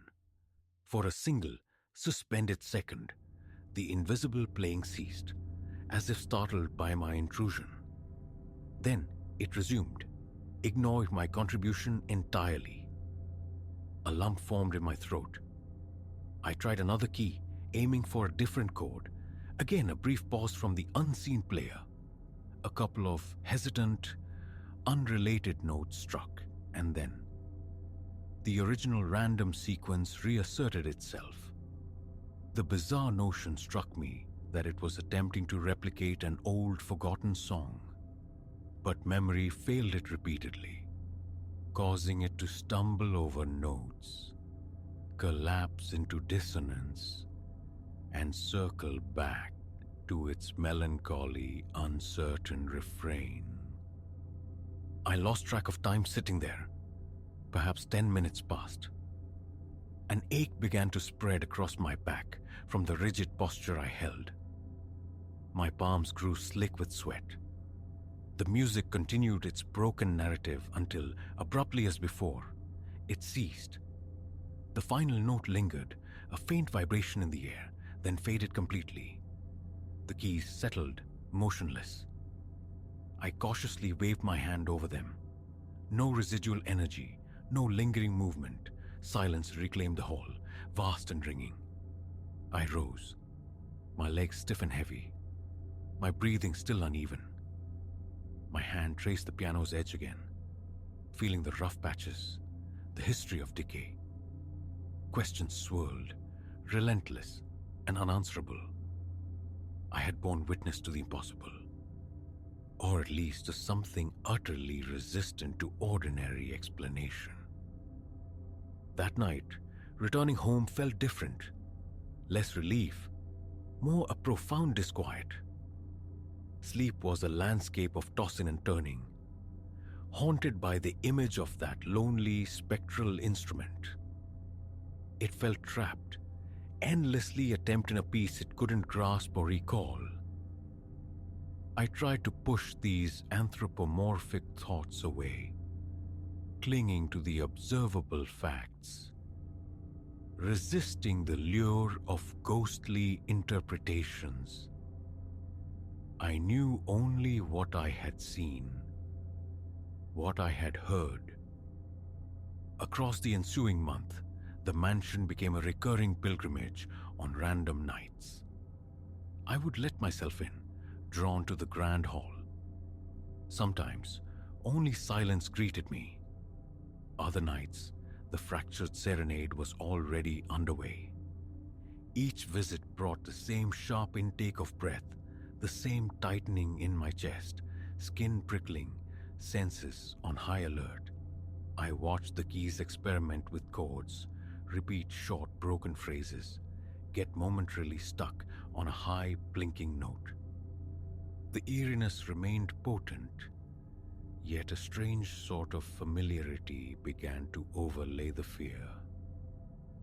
I never felt actively threatened, only profoundly unsettled. One night, a bizarre impulse took hold. Perhaps I could mend this broken music, tune a string or two, despite my utter lack of expertise. The piano seemed ancient, fragile, but maybe a clearer tone was possible. Armed with rudimentary tools gleaned from my apartment's junk drawer, I returned. Propping the heavy lid fully open, I surveyed the dusty interior, the rusted patches on the metal frame. I carefully lifted the small wooden panel covering the tuning pins. Many appeared loose, corroded. Gingerly, I applied a wrench to one, attempting to tighten it. A faint creaking sound, and the corresponding string shifted pitch almost imperceptibly. I tested the key, marginally brighter perhaps. I continued for half an hour, adjusting a few accessible pins, my hands becoming coated in grime. Suddenly, a single clear note resonated from the piano, untouched by my hand. My heart leapt into my throat. I froze, wrench still clamped on a pin. The note sounded again, twice, crisp and deliberate, like someone testing the key I had just worked on. Then silence. My nerves screamed. Lowering the tool slowly, I stepped back. The key remained still. That was enough. Packing my tools with trembling hands, I left, my body vibrating with adrenaline as I walked back towards the gate. Reaching the sidewalk, I drew a deep draught of the cool night air, trying to steady my racing pulse. No revelation dawned. The piano remained an enigma, wrapped in dust and dissonance. But a realization crystallized within me. Fear was only part of the equation. I was inextricably drawn to this phenomenon. The decaying mansion, the solitary hall, the ghost-played piano. The entire unsettling tableau held a gravitational pull I couldn't resist. From then on, I tracked the lunar cycles with a nervous anticipation. As the full moon approached, a familiar anxiety would prickle beneath my skin. I'd drift towards sleep, with my ears straining for that first hesitant note. When it came, inevitably, I would rise, walk the silent street, and enter the mansion to bear witness once more as the piano repeated its broken, melancholy tune.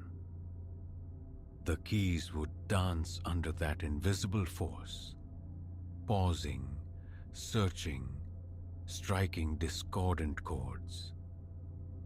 My heart would pound, my stomach would clench, but I always returned. I never found an explanation. No spectral figure materialized, no voice whispered from the shadows. Nothing occurred beyond the persistent, impossible movement of those keys. It was, and remains, just the piano, breathing its fractured music into the stillness, sounds utterly alien to the mundane world. Now I accept its presence, its strange performance tied to the lunar cycle. The thought of revealing this secret occasionally surfaces, but I always suppress it. I cannot fathom bringing crowds, curiosity seekers, potential vandals to this place. Nor can I imagine the consequence if someone did manage to silence the piano forever. Would the hall finally rest? Would it be a relief? Or would it feel like extinguishing a fragile secret star only I could see? The primal tremor of fear still seizes me whenever the first hesitant note drifts through the darkness. My scalp tingles, my stomach lurches, my hands grow clammy. Yet the pull remains an inexplicable compulsion. The keys still move, the notes remain off-key. The hall continues its slow surrender to time. Nothing more has ever happened. No answers have been offered. I am simply the keeper of an impossible observation, nothing more. And that is the entirety of the truth.